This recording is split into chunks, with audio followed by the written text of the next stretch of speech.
This video is going to be about many things, but it is going to be about two main things at the same time.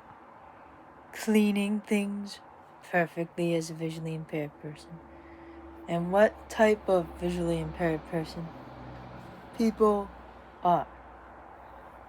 I will ask the what type first.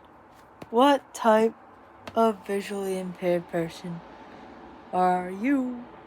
Are you a overachiever that wants to be perfect and make sure everything's nice, clean, tidy? Excuse my iPad squeaked because the case, I had to adjust it. Or are you one of those overachievers / underachievers where it's like, I can't do it perfectly, so why bother? Wah. Or you could be a combination of the two where you try to be perfect and you eventually just give up because it's not worth your energy. So today we will be ranting about sweeping, wiping, and cleaning things perfectly, and the things that can come up in your life regarding this, and the things that come up in my life regarding this. I don't know why I'm obsessed with my hair. Maybe it's because I'm the one in the category of overachiever that wants to get things perfect. Let's start with sweeping. I can't tell you how many years I just didn't learn how to sweep and didn't want to sweep and didn't like sweeping. Because it's like, I'm taking a broom with bristle brushes, giant toothbrush having thing over here, and a weird shaped dustpan scoopy shovel thing, and I'm going to go on the floor, and because of my visual impairment, I'm basically going to move it and sweep, and it's gonna feel like I'm doing sweeping at nothing. Like, I'm gonna put the dustpan scoopy thing on the ground, I'm gonna take the toothbrush bristle having broom and sweep nothing towards the dustpan.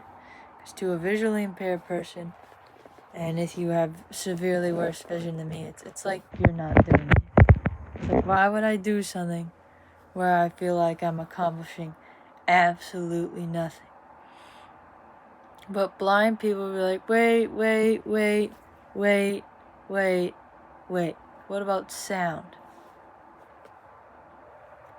Sound? What about sound, blind person? Sound! You can hear dirt going in the dustpan, so you feel like you're achieving something. But there is sometimes dirt, blind person.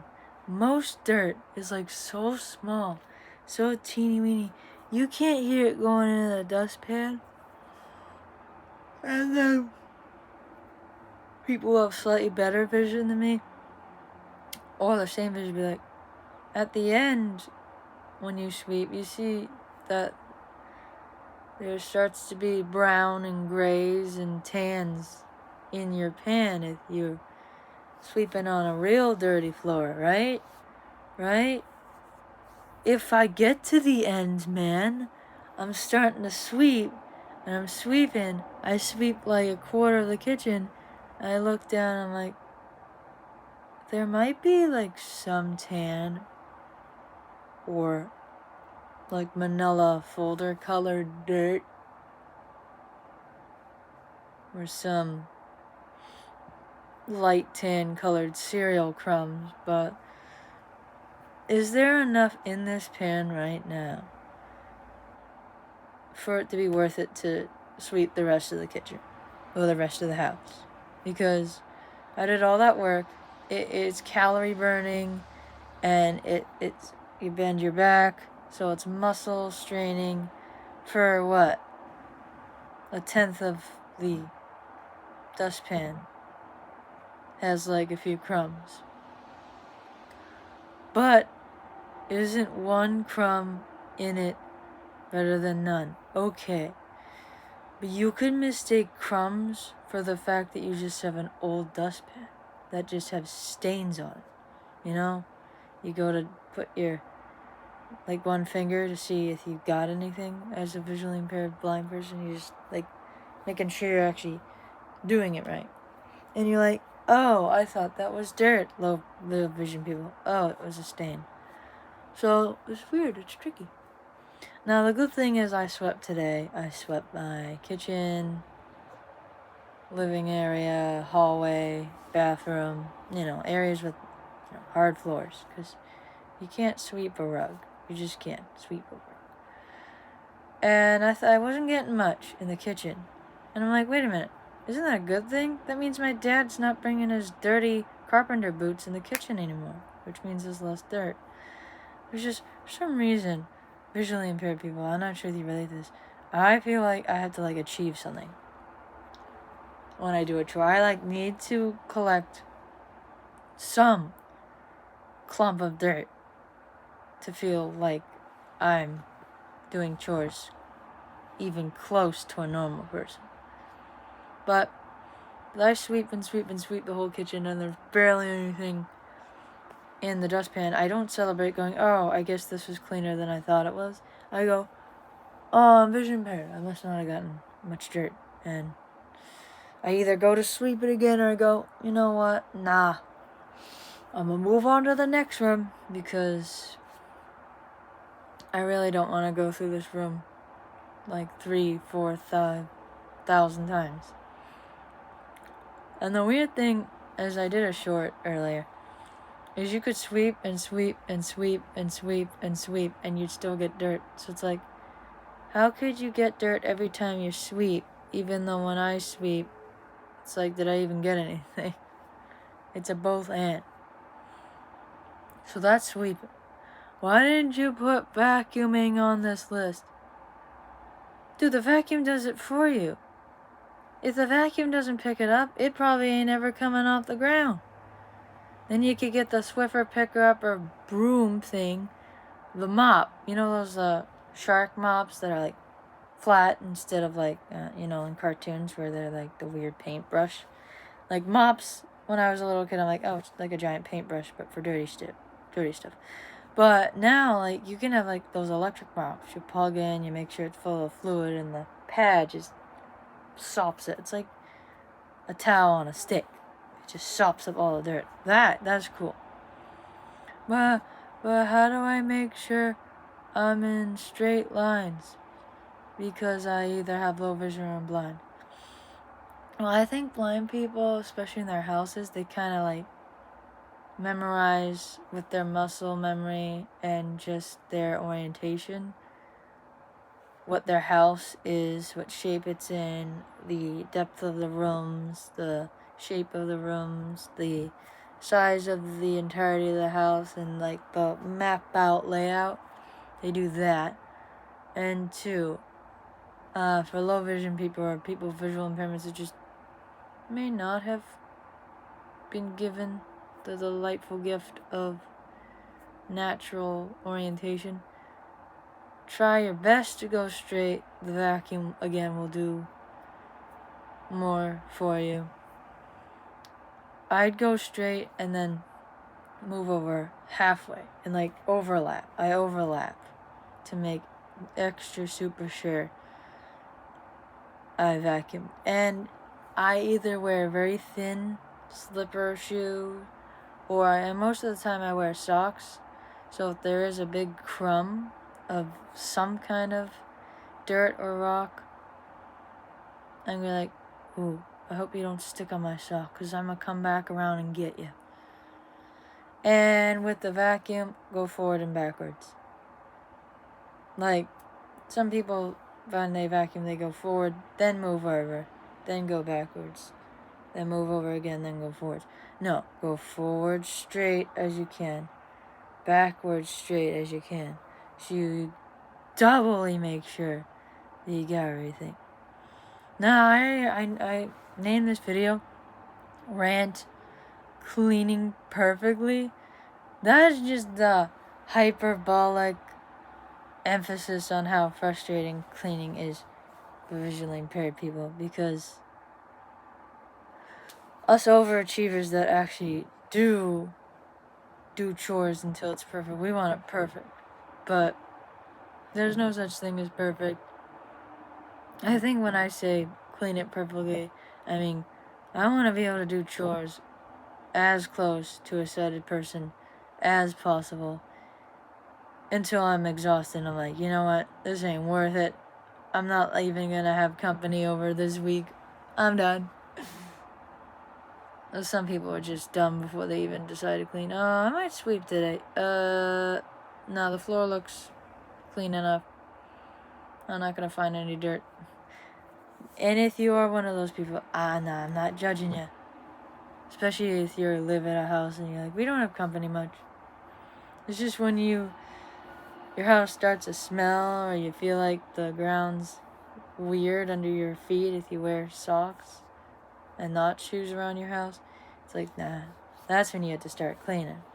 But if it's a little dirty and you're like, I don't know. That's why I brought up the vacuum next, because I vacuum hard surface floors. It might not pick up much because it doesn't stick. The suction doesn't stick as much as it does to rugs, but when in doubt, the vacuum or the Shark Swiffer picker up, or whichever mop. That's basically a towel and a sticky up. Wiping things. Speaking of mops and towels and wiping things.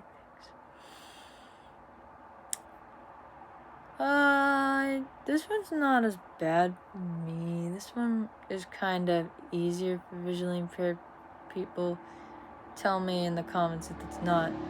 You take a soapy cloth, towel, paper towel, napkin.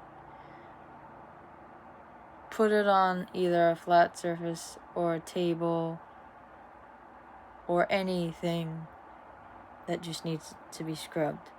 The hardest thing is making sure you scrubbed all the dirt off. It requires elbow grease.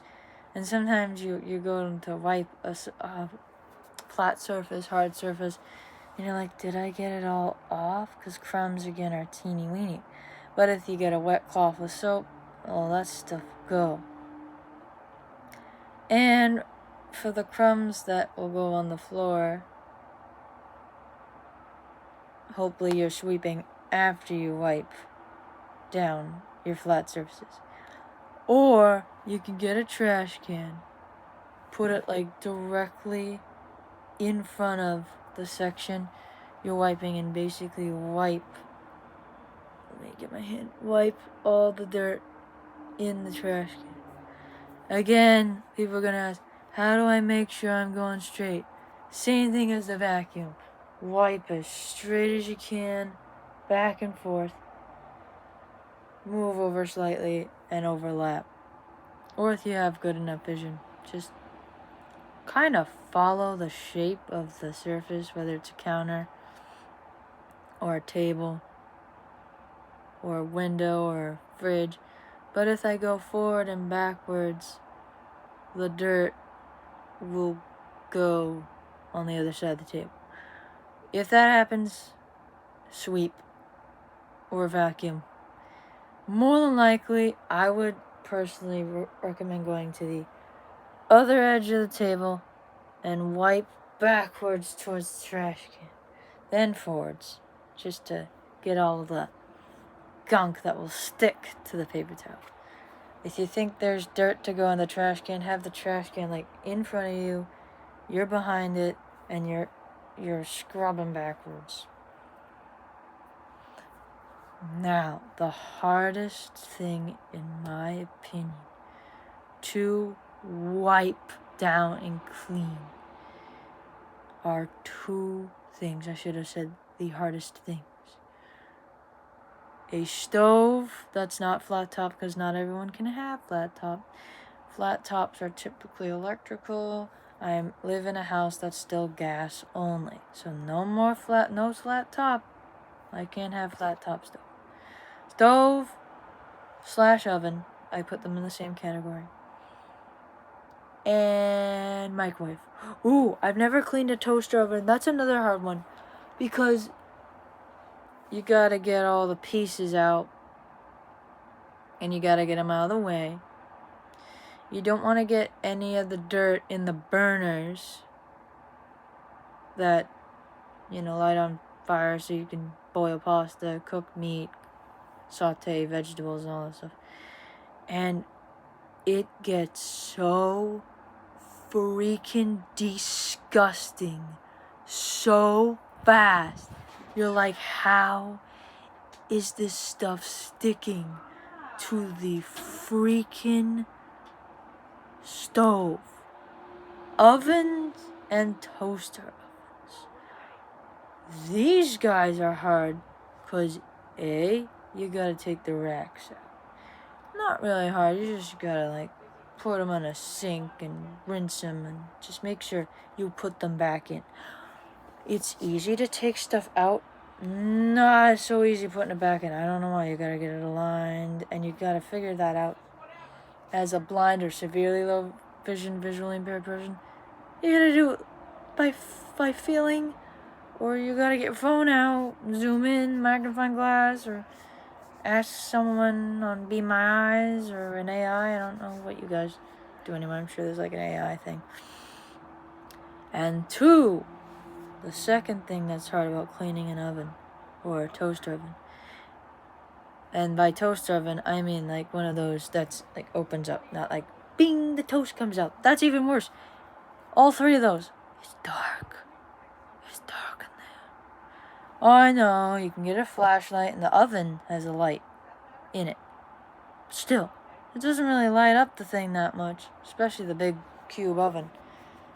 And you're going into this dark cube or rectangle and you're like, how gross is this gonna be? Again, how gross is it? How much slop from the food that you swear you were careful putting in and taking out when you cooked it got all over this thing?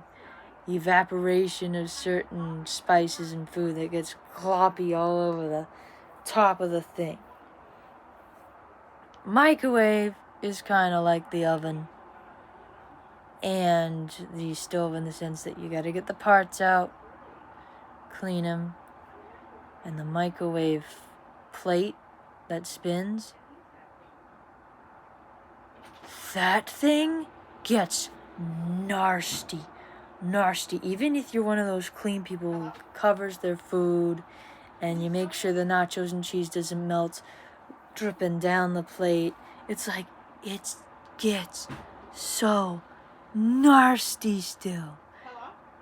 And again, the hardest thing in the kitchen for us visually impaired people to put back in the clean item is the microwave.